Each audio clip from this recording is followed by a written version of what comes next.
शिव जी को 1 लोटा जल चढ़ाने से भगवान शंकर आपको अच्छी दिशा दे देते हैं। ये दूसरे नंबर पर, ये दूसरे नंबर पर। और तीसरे नंबर पर भगवान शिव से आप अगर नहीं भी मांगेंगे और मंदिर तक गए हैं, शिव जी को 1 लोटा जल चढ़ाया है, शंकर जी के मंदिर में जाकर आराधना करी है, तो तीसरे नंबर पर मेरे शिव जी आपको सफलता देना चालू कर देते हैं। फिर आप पीछे मुड़कर नहीं देखोगे, आप बढ़ते ही चलोगे। 3 चीजें मेरा देव अधिदेव महादेव बिना मांगे देता है, बिना मांगे। कल कथा में एक बात कही थी, आप लोगों ने सुनी होगी कि माता, पिता और देव अधिदेव महादेव ये वृक्ष की जड़ की तरह है। जड़ का काम मालूम है ना आपको? एक वृक्ष की जड़ क्या करती है कि उसमें अपन पानी दे दो तो उसकी पत्तियों तक पानी पहुंच जाता है। वृक्ष की जड़ में पानी दे दो तो फल तक पहुंच जाता है। वृक्ष की जड़ में पानी दे दिया तो फूल तक पहुंच जाता है। आप इतने बैठे हुए हैं या आस्था चैनल पर कथा सुन रहे हैं, ऑनलाइन शिव महापुराण की कथा सावन के महीने में चल रही है। आज कथा का 2 दिवस है। जितने मोबाइल पर सुन रहे हैं वो भी जरा ध्यान लगाना, और टीवी पर सुन रहे हैं वो भी। क्या आप अपने घर के पौधे को, गमले को 1-1 पत्ती में पानी अलग से देते हो क्या? जम के बोलो, नहीं। फूल में पानी अलग से देते हो? नहीं। फल में पानी अलग से देते हो? टहनी में पानी अलग से देते हो? नहीं देते। अगर फूल तक पानी को पहुंचाना है, टहनी तक पानी को पहुंचाना है, फल तक पानी को पहुंचाना है, तो जड़ में डाल दिया जाता है। जड़ से पानी पूरे पौधे में, पूरे वृक्ष में पहुंच जाता है। अब राम जी तक अगर तुमको तुम्हारी पूजन पहुंचाना है, भगवान कृष्ण तक तुम्हें अपनी कोई पूजन पहुंचाना है, देवी जी तक तुम्हें कोई पूजन पहुंचाना है, बृहस्पति महाराज, नवग्रह, राहु, केतु, चंद्र, सूर्य, बुध, मंगल, जो भी ग्रह हैं, शनि आदि, उन तक तुम्हें अपनी पूजन पहुंचाना है। अपनी कुल देवी, कुल देवता, पितर देवता, जितने भी देवी देवता हैं, उन तक अगर आपको कोई पूजन पहुंचाना है तो किसकी पूजन करेंगे? तो कहा शंकर भगवान की अगर किसी ने पूजन कर ली तो 33 कोटि देवता तक वो पूजन पहुंच जाता है। फिर वो पूजन 33 कोटि देवता तक पहुंच जाएगी। ये जितने भी देव हैं, जितने भी देवता हैं, जितनी भी देवियां हैं, जितने भी देव आदिक हैं, चाहे वो पितर देव हों, चाहे कुल देव हों, चाहे वो कुल देवी हो, और जितने भी देवी देवता हैं, ये वृक्ष की पत्तियां, फूल और फल हैं। और मेरा देव अधिदेव महादेव इस वृक्ष की जड़ है। जड़ को पूज लोगे तो सारे वृक्ष के अपने आप पूरी पत्तियों को, पूरे फल को, पूरी पुष्प को पूज दिया जाए।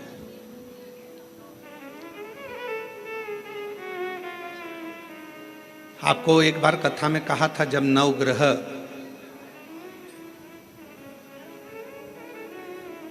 शिव महापुराण की कथा का वाचन किया था तो उसमें वर्णन किया था। ब्राह्मण देवता ने पत्रिका देखकर ज्योतिषाचार्य जी ने अपनी पत्रिका के अनुसार, आपकी राशि के अनुसार आपको बताया कि आपको राहु लग गया। किसी ने कहा आपको केतु लग गया, किसी ने कहा आपको मंगल लग गया, किसी ने कहा आपको बुध लग गया, किसी ने कहा आपको शुक्र लग गया, शनि लग गया। और शिव महापुराण की कथा में रुद्रखंड कह रहा है, ऐसा कोई ग्रह नहीं है जो शंकर भगवान के पास आकर अपना विनय नहीं करा। सूर्य देवता ने भी विनय करा, चंद्र देवता ने भी विनय करा, सारे बृहस्पति हो, शुक्र हो, बुध हो, मंगल हो, ये सारे देवता भगवान शंकर से आकर विनय करे थे। तो शिव जी ने इनको वचन दे दिया था कि तुम पूरे नव की नव ग्रह मेरे शिवलिंग के पास में होगे, और जो मुझे जल चढ़ाएगा वो नवग्रह देवता अपने आप शांत स्वभाव में हो जाएंगे और उनको फल प्राप्त। ये शिव का वचन। एक पूजे सब पूजे। वृक्ष की जड़ में जल दिया, पूरे वृक्ष की पत्तियों में, फल में, फूल में पानी पहुंच गया। उसी तरह शंकर भगवान का यदि भजन करा है, शिव जी का यदि स्मरण करा है, शिव नाम का यदि जाप करा है, शिव नाम में अगर हम आप डूबे हुए हैं तो ये मत सोचना कि हम राम जी को छोड़ दिया या हम कृष्ण जी को छोड़ दिया या हम देवी जी को छोड़ दिया, हमने पार्वती जी को जल नहीं चढ़ाया, हमने गणेश जी को जल नहीं चढ़ाया, हमने कार्तिकेय को जल नहीं चढ़ाया, हमने नंदी को जल नहीं चढ़ाया, हमने सूर्य नारायण भगवान को जल नहीं चढ़ाया, हमने चंद्रदेव की पूजन नहीं करी तो हमको दोष लगेगा। ना ना ना, शिव महापुराण की कथा कहती है यदि आप अपने घर से एक लोटा जल भरकर शंकर जी को समर्पित करते हो तो सारे देवताओं की आराधना पूजन अपने आप होती चली जाती है, अपने आप। 5 स्थान है जहां पर भगवान शंकर को चढ़ा हुआ जल यदि हम लगाते हैं तो हमारे 9 ग्रह, चाहे शनि हो, चाहे राहु हो, चाहे केतु हो, चाहे बृहस्पति हो, सारे ग्रह हमारे अनुकूल हो जाते हैं। 5 स्थान बताए और बड़े सावधानी से स्मरण करिएगा उन 5 स्थानों का। शिव जी पे चढ़े हुए जल को यदि हम झेल कर अपनी नेत्रों पर लगाते हैं, मस्तिष्क पर लगाते हैं, कर्णों पर लगाते हैं, कंठ पर लगाते हैं और अपने हृदय पर लगाते हैं तो व्यक्ति की जिंदगी में कैसा भी ग्रह का दोष हो वो धीरे धीरे समाप्त होते चले जाते। नेत्र, कर्ण, मस्तिष्क, कंठ और हृदय,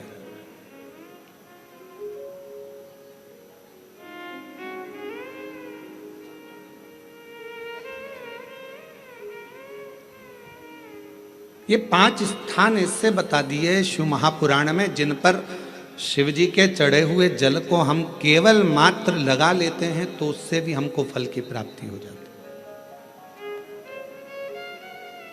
और शंभु शरणे पड़ी मांगू घड़ी रे घड़ी, दुख काटो दया करी दर्शन हो। शंभु शरणे पड़ी मांगू घड़ी रे घड़ी, दुख काटो दया करी दर्शन हो। 5 स्थान शिव जी को चढ़े हुए जल को लगाने का। पहला स्थान बोलिए, जम के बोलो जरा, नेत्र। दूसरा स्थान कर्ण, तीसरा स्थान मस्तिष्क, चौथा स्थान कंठ और 5वां स्थान अपना हृदय।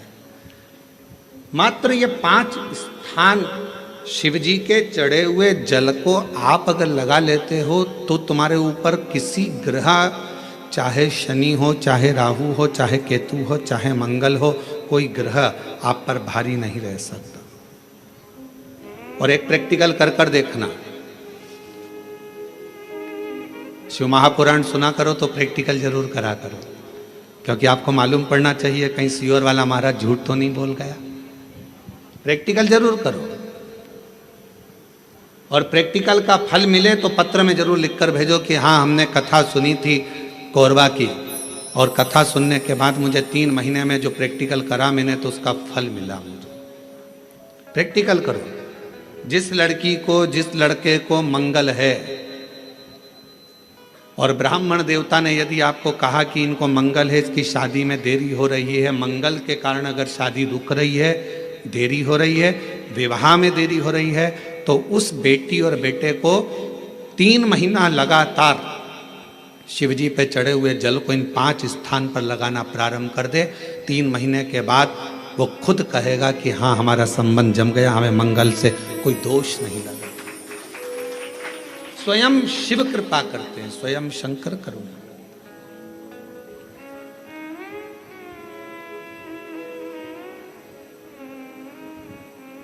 ये 5 स्थान मेरे देव अधिदेव महादेव की अविरल भक्ति के लिए, निर्मल शुद्धि के लिए है। नेत्रों पर जल लगाने से मतलब है कि जब भी मैं दर्शन करूं तो मेरे देव अधिदेव महादेव का करूं, शिव का।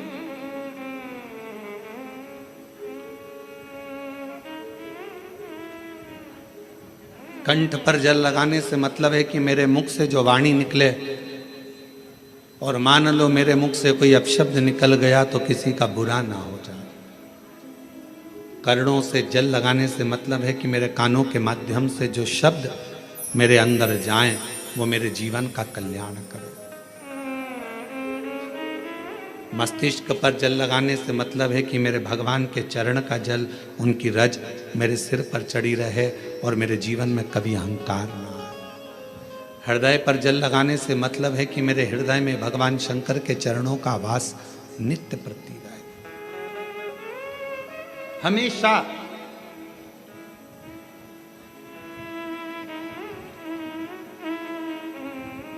निकुंभ में एक प्रश्न एक बहन ने करा था छत्तीसगढ़ की, और छत्तीसगढ़ की जीजी कैसा प्रश्न कर सकती है ये आप जरा सोच लेना।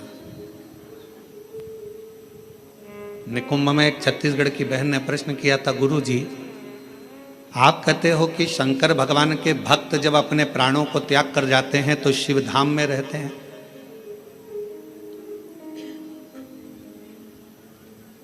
और हमने नेट पर सर्च करा तो पूरे विश्व में 70% मनुष्य शिव के भक्त हैं, केवल 30% मनुष्य ऐसे हैं जो अन्य भक्त हैं। हमने नेट पर सर्च करा तो 70% मनुष्य भगवान शंकर के भक्त हैं। तो वो महिला ने प्रश्न करा निकुंभ में कि जब 70% शिव जी के भक्त हैं तो इतने मर मर कर वह कैलाश पे जाते होंगे तो वो तो पूरा ही भरा गया होगा।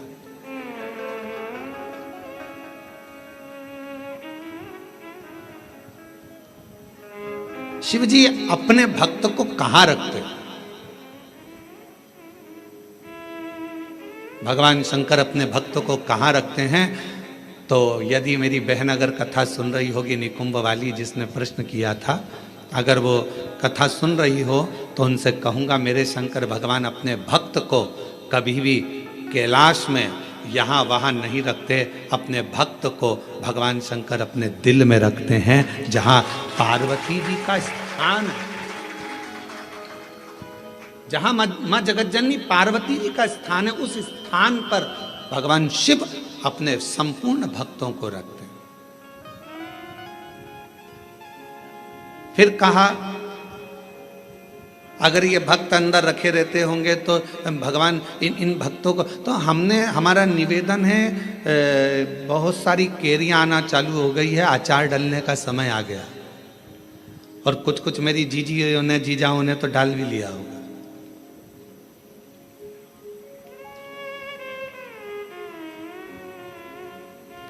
प्लास्टिक के डब्बे में केरी रखते हो क्या? अचार डालते हो तो प्लास्टिक के डब्बे में नहीं डाला जाता क्योंकि वो सड़ जाता है। एल्युमिनियम के डब्बे में नहीं डाला जाता, वो सड़ जाता है। पीतल के डब्बे में नहीं डाला जाता, वो सड़ जाता है। स्टील के डब्बे में अचार नहीं डाला जाता, वो सड़ जाता है। अचार को डालने के लिए कांच की या चीनी की बरनी होना चाहिए।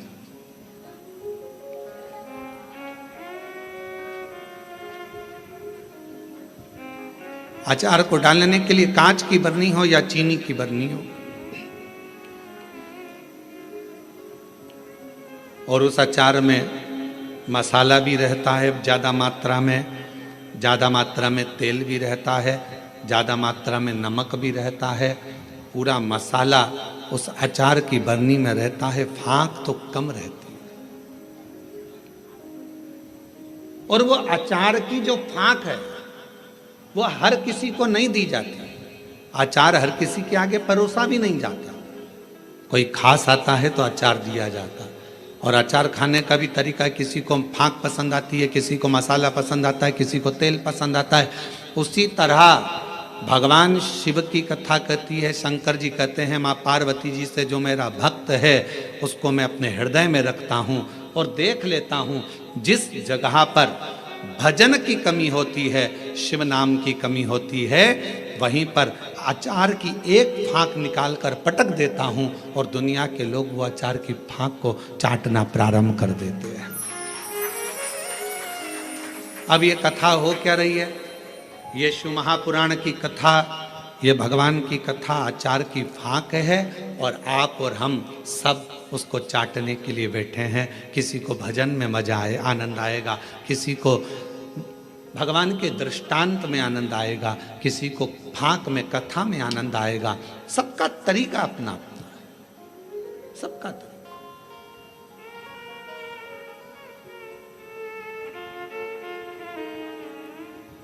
और जब सबका तरीका अपना अपना है, सबका भाव अपना अपना है, अपने अपने तरीके से लोग उस फाँक को चाटते हैं, उस तेल को, मसाले को लेते हैं अपने अपने तरीके।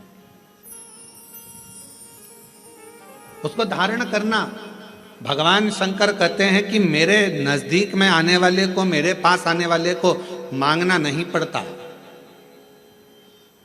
मेरे पास अगर आकर कोई, केवल मेरे नज़दीक में आकर यदि कोई मेरे द्वार पर देहली को पार कर कर और मेरे करीब में यदि कोई आ जाता है, उसको 3 चीज़ें शिव जी कहते हैं मैं बिना मांगे देता हूँ। वो 3 चीज़ें कौन सी है? सब लोग बोलेंगे। पहले नंबर पर शांति, दूसरे नंबर पर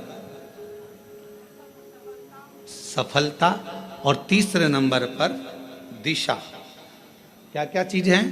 शांति, दिशा, सफलता। आप शिव जी के दरवाजे पर जाना प्रारंभ करें, आप शंकर की चौखट पर जाना